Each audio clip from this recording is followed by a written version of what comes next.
नमस्कार दोस्तों, मैं मुकेश प्रीत सिंह फिर से आपका स्वागत करता हूं आपके अपने यूट्यूब चैनल पर। आज हम कर रहे हैं इंग्लिश, जिसके अंदर फिगर ऑफ स्पीच जो है हमारा टॉपिक है। हिंदी के अंदर इसको अलंकार कहते हैं। तो रीट जो है 2020 का, उसके बारे में डोटासरा जी ने, जो हमारे शिक्षा मंत्री हैं गोविंद सिंह डोटासरा जी, उन्होंने क्लियर कर दिया है कि जो सिलेबस है वो 2018 वाला ही रहने की संभावना है, कि उसके अंदर कोई भी चेंज करना पॉसिबल नहीं है। अगर फिर भी अपने मान लेते हैं कि कुछ एक पॉइंट जो है चेंज होंगे, तो सिलेबस पूरा बिल्कुल चेंज नहीं होगा कि बिल्कुल ए से जेड तक सारा सिलेबस चेंज हो जाए। कुछ एक माइनर टॉपिक उसके अंदर ऐड या रिमूव किए जाएंगे। तो आप सिलेबस की बिल्कुल टेंशन ना लें। उन्होंने भी यही कहा है, शिक्षा मंत्री जी ने, कि 2018 के सिलेबस के अकॉर्डिंग ही आप तैयारी करें। तो इंग्लिश जो लेवल 2 की लैंग्वेज है, लैंग्वेज सेकंड, उसके अंदर एक टॉपिक है फिगर ऑफ स्पीच, जो कि हमारा सेकंड यूनिट के अंदर है। जब 2 यूनिट आती है, फर्स्ट यूनिट के अंदर आपके पास एक सीन पैसेज आता है, अनसीन पैसेज। सेकंड यूनिट के अंदर भी एक अनसीन पैसेज आता है। जो सेकंड यूनिट का अनसीन पैसेज है, उसके अंदर फिगर ऑफ स्पीच में से क्वेश्चन आता ही आता है। तो देखिए इसमें कौन कौन से फिगर ऑफ स्पीच अपने आज करेंगे और क्या इसके अंदर पॉइंट्स हैं। बहुत ही इजी टॉपिक है, बहुत इजी। देखिए, पोएम की राइम या रिदम को बनाने के लिए फिगर ऑफ स्पीच का यूज़ किया जाता है। कि अगर उसके अंदर मान लीजिए फिगर ऑफ स्पीच नहीं है, तो पोएम जो है वो एक कहानी की तरह हो जाएगी। मतलब उसके अंदर कोई रिदम या कोई राइम नहीं होगी। जैसे हम पाठ पढ़ते हैं वैसे पाठ की तरह पढ़ते रहेंगे। लेकिन पोएम क्या है, एक लय होती है उसके अंदर, रिदम या राइम। अब देखिए कितने मोस्ट इंपॉर्टेंट जो अपने एग्जाम के अंदर सिलेबस में गिवन है, वो अपने फिगर ऑफ स्पीच करेंगे। फर्स्ट है इसके अंदर alliteration, second repetition, third personification, fourth है एसोनेंस, फिफ्थ है सिमिली, सिक्स्थ है मेटाफोर, सेवन्थ है राइम या राइम स्कीम। ये साथ के साथ अपने आज करेंगे। और अगर आपने चैनल को सब्सक्राइब नहीं किया है तो ज़रूर कर लें। और इस वीडियो के लास्ट में आपसे क्वेश्चंस भी हैं दिए हुए। वो जो लास्ट ईयर 2017 का पेपर है वो भी अपलोड किया हुआ है, उसका भी क्वेश्चन इसके अंदर ऐड किया हुआ है। तो देखिए फर्स्ट करते हैं अपने एलिट्रेशन का। If a first letter of any word is repeated twice or more than twice, it become alliteration. यदि कोई लेटर है, कोई शब्द है, उसका फर्स्ट लेटर, किसी वर्ड का फर्स्ट लेटर जो है वो बार बार रिपीट हो रहा है, 2 बार या 2 बार से ज़्यादा, तो वहाँ क्या आएगा, एलिट्रेशन। जैसे एग्जाम्पल है, ही बिल्ट अ बिग बोट। तो बी देखिए, बिल्ट में भी है स्टार्टिंग में, बिग में भी बी आ रहा है, बोट में भी बी आ रहा है, तो यहाँ क्या है, एलिट्रेशन। सेकेंड एग्जाम्पल है, पीटर पीपर picked a pack of pickled papers. यहाँ देखिए पी जो है स्टार्टिंग में 2 से ज़्यादा बार यानी 6 बार रिपीट हो रहा है यहाँ, तो यहाँ भी क्या आएगा, एलिट्रेशन। आगे देखिए, ship should sleep in a shed. आप एग्जाम्पल और ये जो नोट्स हैं ये एज इट इज़ आप अपने नोट कर सकते हैं, साथ साथ वीडियो को पॉज करके बहुत अच्छे से आप इसको साफ साफ लिख सकते हैं। एग्जाम्पल काफ़ी ऐड किए हुए हैं।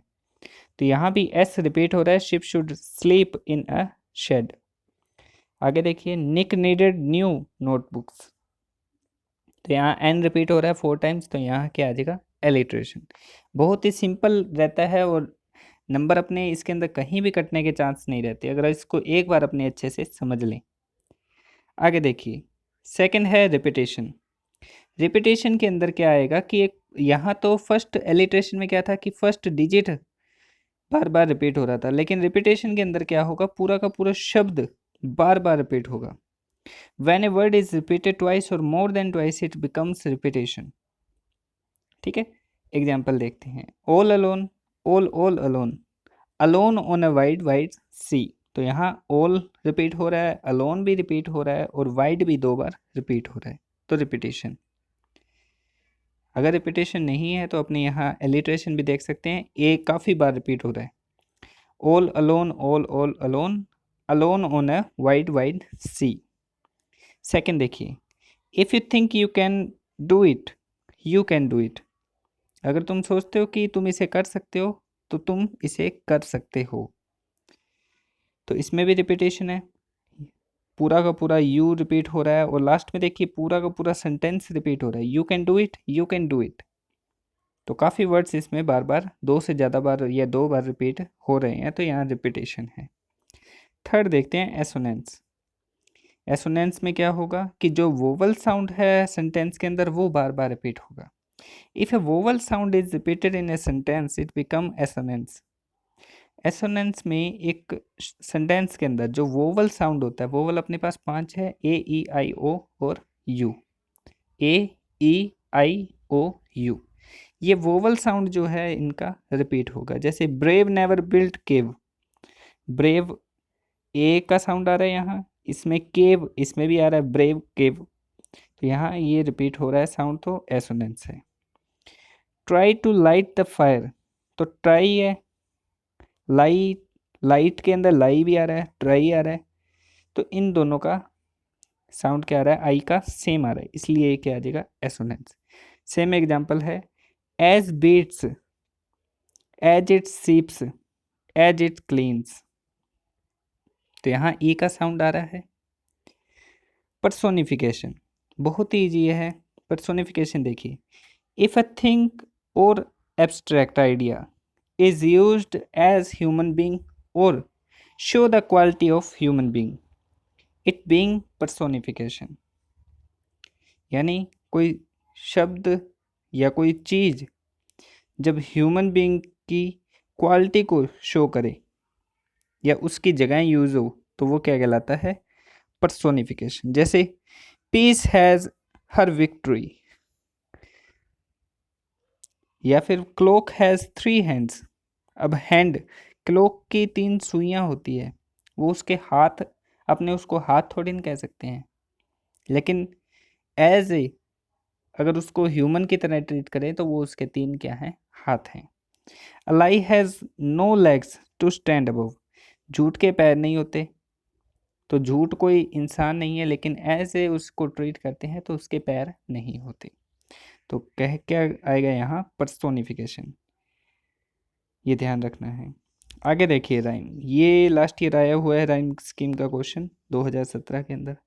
देखिए अगर रीट 2017 का आप पेपर देखना चाहते हैं तो प्ले लिस्ट बनी हुई है लास्ट ईयर पेपर्स के नाम से, वहाँ आपको हर एक पेपर जो है लास्ट ईयर रीट के वहाँ अपलोड किए हुए हैं। और साथ ही साथ psychology, Hindi, English, math, science, इनकी जो वीडियोस हैं वो प्ले लिस्ट बनाई हुई है, उसके अंदर टाइम टू टाइम अपलोड की जा रही है, तो आप वो भी ज़रूर देखें। लास्ट में यहाँ मैं ऊपर लिंक दे दूंगा साइकोलॉजी का, हिंदी का, और अदर जो प्लेलिस्ट है वो आप वहाँ विजिट करके देख सकते हैं चैनल पर। तो राइम देखिए क्या होता है, if the sound of a word is repeated it becomes rhyme. अगर किसी शब्द का साउंड बार बार रिपीट हो रहा हो तो वो क्या बन जाती है, एक राइम बन जाती है। और हमने स्टार्टिंग में देखा था इट यूज्ड इन पोइट्रीज, और ये ऑलवेज हमेशा किस में यूज होती है, पोइट्रीज के अंदर। राइम स्कीम क्या होती है अब, if the sound of the last word of the line is repeated, अगर किसी सेंटेंस की या किसी जो लाइन लिखी है उसका लास्ट वर्ड का साउंड जो है वो रिपीट हो रहा है बार बार, इट बिकम्स राइम स्कीम। जैसे यहाँ एक छोटा सा इसका स्टेंजा लिखा हुआ है, ये रीड 2017 के अंदर आया था, उन्होंने यही पूछा है राइम स्कीम क्या है इसकी। तो हमने सिर्फ इसकी लास्ट जो वर्ड्स हैं वो देखनी है। पहली लाइन का लास्ट वर्ड है फिल, सेकंड है ब्रो, थर्ड है इल, और फोर्थ है अलाउ। तो देखिए फर्स्ट इल और फिल ये आपस में सेम साउंड कर रहे हैं तो इसको ए नाम दे देंगे। फिर सेकंड और फोर्थ रो देखिए इसकी, ब्रो और अलाउ, ये भी क्या है, ब्रो और अलाउ, ये भी सेम साउंड है तो ये इसको बी नाम दे देंगे। तो राइम स्कीम क्या बनेगी, ए बी। ये राइम स्कीम है, 2017 के अंदर एग्जाम में क्वेश्चन पूछा गया, सेम स्टेंजा था ये। आगे देखिए सिमिली, बहुत आसान है सिमिली।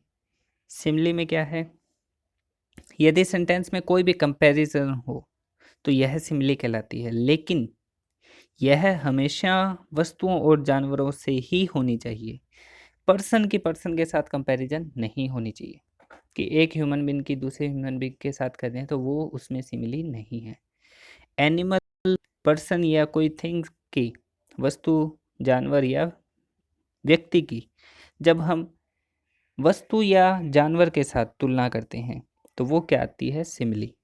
लेकिन वहाँ शब्द यूज होने चाहिए इंग्लिश में like, as, as, so as, such as.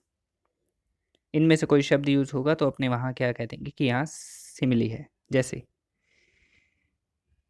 Man is a wolf for man, ये नहीं आएगा। आगे वाला देखिए, Madhuri dance like peacock. Madhuri किसकी तरह डांस करती है? पिकॉक की तरह। लाइक आ गया और माधुरी का कंपैरिजन हो रहा है पिकॉक के साथ, यानी पर्सन का एनिमल के साथ। तो यहाँ क्या आ जाएगी? सिमिली।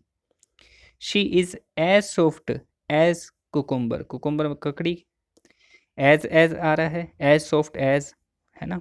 और शी का थिंग के साथ कंपेयर हो रहा है, पर्सन का थिंग के साथ, कुकुम्बर के साथ। तो यहाँ भी सिमिली है। मेटाफर, देखिए सिमिली और मेटाफर का बहुत कंफ्यूजन रहता है, इसको भी क्लियर कर लेंगे आज। पहला, लैटिन भाषा से बना है जिसका अर्थ है कैरी ओवर। मेटाफेरोस, मेटाफर जो है मेटाफेरो से बना है।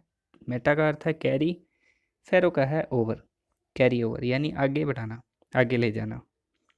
Metaphor is an implied comparison.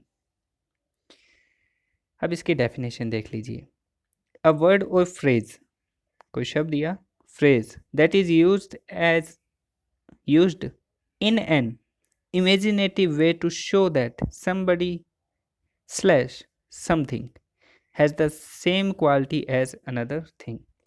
जब किसी की तुलना दूसरे के साथ की जाती है और एक इमेजिनेशन के तौर पर कि उन दोनों की क्वालिटीज जो है दोनों की क्या है? सेम है, तो वहाँ क्या आएगा? मेटाफर। लेकिन यहाँ लाइक, एज, सच एज ऐसे शब्द यूज नहीं होंगे। The snow is a white blanket. बर्फ एक सफ़ेद कंबल की जैसी है या कंबल है, ठीक है। तो यहाँ स्नो की तुलना हो रही है वाइट ब्लैंकेट से, तो यहाँ लाइक नहीं आ रहा, तो इस केस के अंदर क्या आएगा? ये मेटाफर आएगा।